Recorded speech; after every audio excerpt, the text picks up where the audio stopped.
இதுவரை விலையில்லா விருந்தகம் 32 இடத்துல விலையில்லா விருந்தகம் நடைபெற்றுக் கொண்டிருக்கிறது. இன்று 33வது இடமாக இன்று சிவா அவர்கள் திறந்திருக்கிறார். உண்மையாகவே மிக மிக சந்தோஷமாக இருந்து கொண்டிருக்கிறது. எங்களுடைய தமிழக வெற்றி கழகம் விலையில்லா விருந்தகம், விலையில்லா ரொட்டி முட்டைப்பால் திட்டம் 397 இடத்துல நடத்தி கொண்டிருக்கிறோம். அது மட்டும் இல்லாமல் குருதியகம், விழியகம், பயிலகம், நூலகம், சட்ட ஆலோசனை மையம், தளபதி விலையில்லா வீடு கட்டும் திட்டம் என்று பல்வேறு உதவிகளை செய்து கொண்டிருக்கிற ஒரு கட்சியாக தமிழக வெற்றி கழகம் திகழ்ந்து கொண்டிருக்கிறது. இது எல்லோருடைய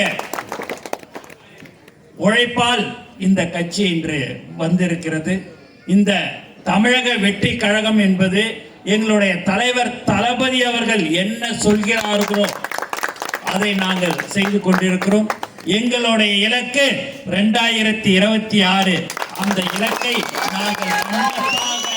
நாங்கள் அமர வைப்போம். எங்கள் தளபதிக்கு நாங்கள் எல்லோரும் இங்கு உழைத்துக் கொண்டிருக்கிற மக்களுக்கு உழைத்துக் கொண்டிருக்கிற ஒரு கட்சி தான் தமிழக வெற்றி கழகம் என்பதை இந்த நேரத்தில் நான் சந்தோஷத்துடன் தெரிவித்துக் கொள்கிறோம்.